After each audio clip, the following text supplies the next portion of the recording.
Salut à tous, c'est Alex et aujourd'hui dans cette nouvelle vidéo, écoute, on va découvrir ensemble la F800 GT de chez BMW.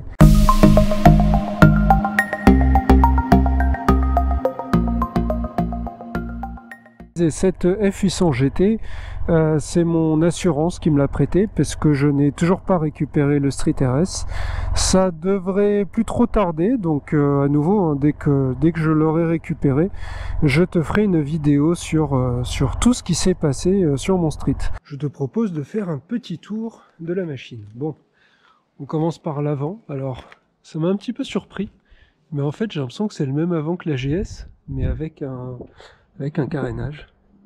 Du coup, je trouve ça un peu moche, mais bon, ce n'est que mes goûts. Ensuite, bon, il n'y a pas 36 millions de trucs à dire. Donc là, tu retrouves sur cet écran-là les informations classiques, hein, la consommation, la température. Alors là, tu as le petit bouton juste ici. Ça, c'est pour régler tes suspensions, il me semble. Bon, on va les mettre en normal. Mais contrairement à d'autres motos que j'ai essayé, j'entends rien. Normalement, j'entends toujours un petit bzzzt, comme ça, quand il y a un raffermissement. Là, j'entends rien du tout. Alors, si ça se trouve, c'est pas les suspensions. Mais en même temps, le logo indique les suspensions. Sinon, là, tu as 3 modes. Rain, dynamique et normal. Et ici, tu peux régler les poignées chauffantes. Sinon, il n'y a pas grand-chose à dire. Hein. 6 points importants. Bon, tu as l'échappement haut. Mais surtout... Alors si, ça c'est quand même assez intéressant, tu n'as pas de chaîne. Voilà, t'as un cardan, t'as pas de chaîne, donc du coup t'as pas besoin de changer ton kit chaîne, etc. Je t'avoue que je sais pas trop s'il y a vraiment un avantage à ne pas avoir de chaîne, sans doute, mais je connais pas assez bien pour te dire si vraiment ça change quelque chose. On va dire qu'en roulant, t'as pas de bruit de claquement de chaîne. Et la première chose... Pour moi, c'est une moto qui fait très dépassée. Elle est de 2018. Ce que j'entends par là, c'est que tout fait très... Ouais, ça fait très ancien. Je te donne un exemple. La boîte de vitesse, elle est pas du tout agréable. Je la trouve pas... Elle manque vraiment de souplesse. Le moteur, alors c'est un bicylindre de 90 chevaux. Mais moi, je t'avoue que le choix moteur me surprend un petit peu parce que c'est censé être une baby routière, c'est censé être une GT, et là tu te retrouves avec un bicylindre, alors que toutes les routières que je connais, normalement, elles ont plutôt des 4 cylindres. C'est censé être une moto très confort, pépère, avec de la longe, etc. Comme une RT. Moi, quand j'ai pris la moto, j'étais persuadé que j'allais avoir une petite RT entre les jambes. Et en fait, non, elles n'ont vraiment rien à voir.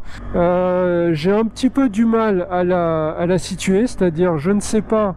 Pour moi, c'est pas un roadster, c'est pas une routière, c'est pas une GT. C'est un petit peu de tout à la fois, mais je vais pas te mentir, elle le fait pas très bien, ce un petit peu tout à la fois. On va tester le freinage. Alors, écoute, le freinage, il est très bon. Ça, c'est un vrai point fort de cette moto. Au niveau des rétroviseurs, j'ai un petit peu de mal à m'y faire.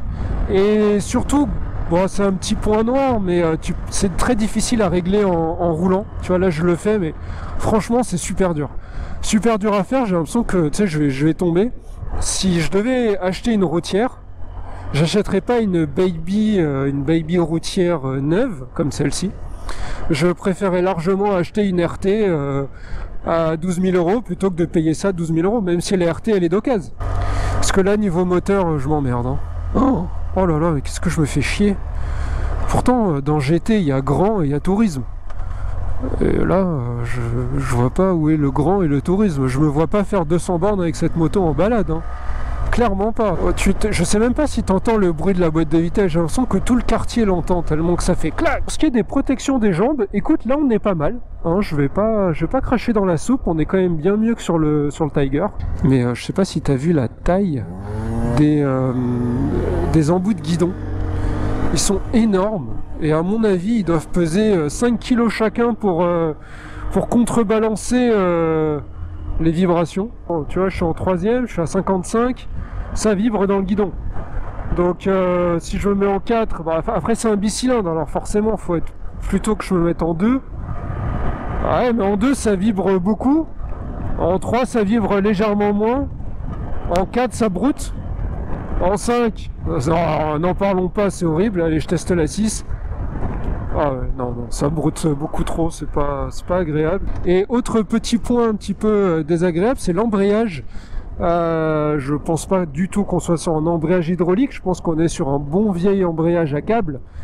Et bon, sans doute que ça se règle, hein. Bien sûr qu'un embrayage ça se règle, mais en tout cas, celui de cette moto-là particulière, celle que j'ai en main, vache, à chaque fois que j'embraye, j'y mène ma personne, hein. Au niveau de la bulle, pareil, c'est pas fameux. Déjà qu'elle est moche, elle est énorme, et en fait je vois pas vraiment de quoi elle me protège.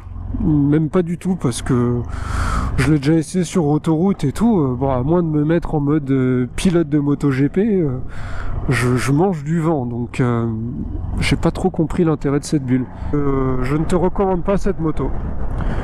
Et mais bon, si tu as vraiment envie d'aller l'essayer, vas-y. Et puis comme d'habitude, fais-moi tes retours en commentaire si jamais tu l'as. Peut-être que je suis trop sévère, peut-être que je l'ai pas conduite assez longtemps, c'est possible. N'hésite pas à me le dire. Et surtout, comme d'habitude, n'hésite pas à t'abonner à la chaîne, à faire sonner la petite cloche, à partager la vidéo, à la commenter, etc., etc. Tu connais. Il ne me reste plus qu'à te dire à très vite pour de nouvelles vidéos, et d'ici là, ride safe. Ciao.